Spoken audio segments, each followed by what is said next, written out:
Ever since the COVID-19 pandemic in 2020, the global economy has never really recovered, also owing to the continuing issues and conflicts on a global scale. Adding to this, economists have predicted a market crash, leading to a recession in the latter half of 2023. The early signs of this crash are already seen, with the primary indicator being the housing sector. In fact, according to the predictions of economists, the recession will be triggered by the housing or the real estate bubble. This is a fair assumption to make, looking at the housing situation all over the globe. The situation is particularly difficult in the United Kingdom, where there is a severe mortgage crisis, leading to increasing prices for houses in terms of both purchase as well as rental.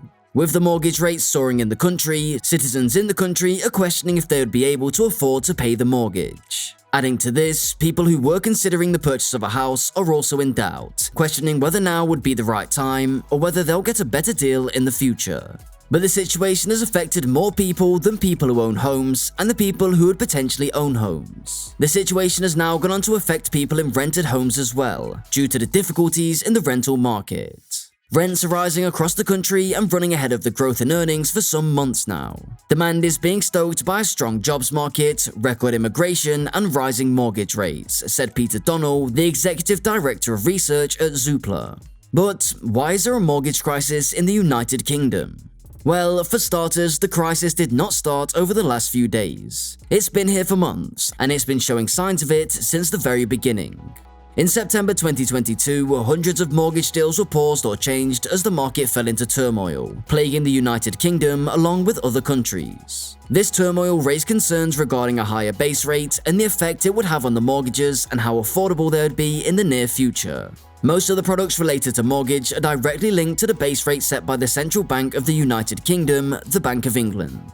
This means that if the Bank of England hikes their interest rates, then there's a pretty high chance that the mortgage rates skyrocket for potential borrowers. In fact, just last month, HSBC pulled away from some mortgage deals due to concerns regarding how high interest rates would go only increasing. And in the month of August 2023, British mortgages hit a 15-year high, hitting 6.66%. The last time the mortgage rate was this high was during the financial crisis of 2008, when the mortgage rates hit a staggering 6.94%.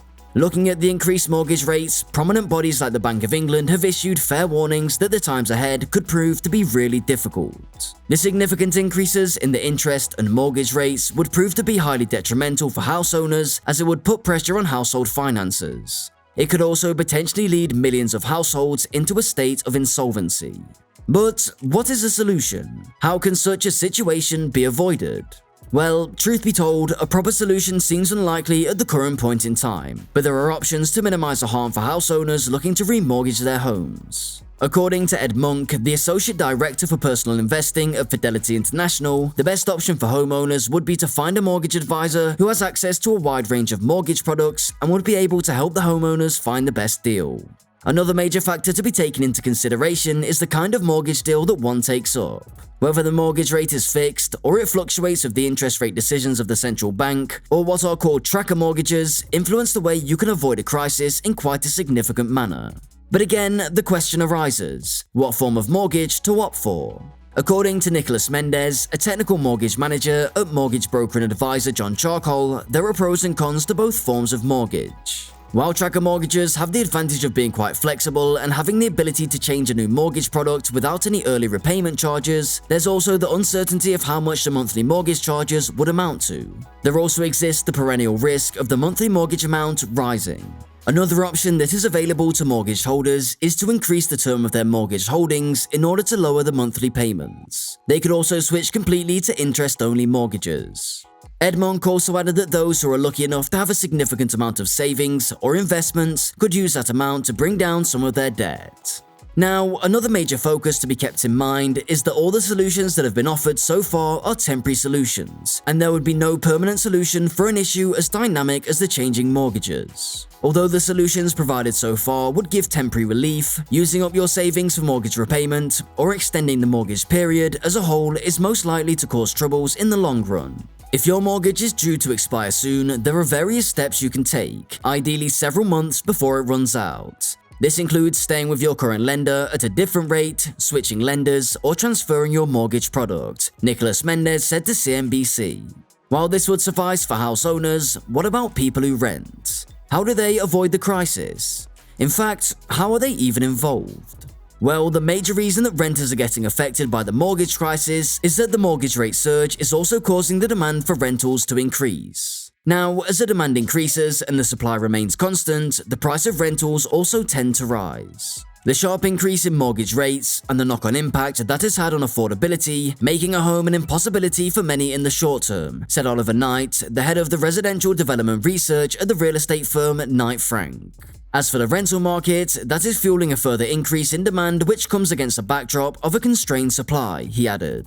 According to Urvish Patel and Barry Naisbitt of the National Institute of Economic and Social Research, prospective buyers have the tendency to feel trapped in such a rental market, which could convince them not to buy houses at this point in time, which in turn increases the demand for rental properties, which causes rent to rise significantly.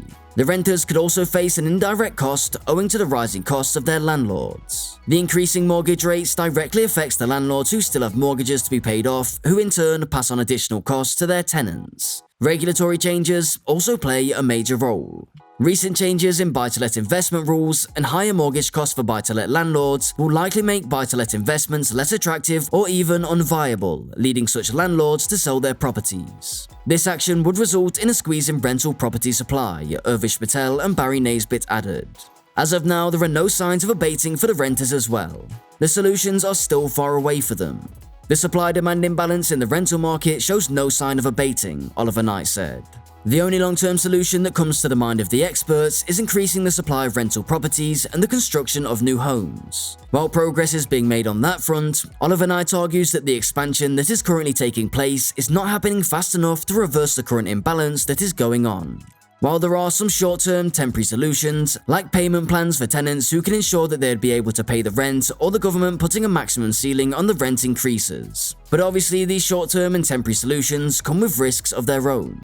These solutions would prove hefty to the landlords and would even prompt them to sell off their properties, which could also potentially become private homes, further reducing the rental supply and further tightening it, according to Urvish Patel and Barry Naisbitt of the National Institute of Economic and Social Research. This means that the situation right now is pretty melancholic for everyone, renters, buyers, mortgage holders, and landlords, and the chances of the situation getting better in the short run are pretty slim. The housing and the rental bubble bursting and the consequential recession proves to be a severe risk for the UK. Tell us what you think about this situation in the comments below, and don't forget to like, share, and subscribe for more content. Until next time, goodbye.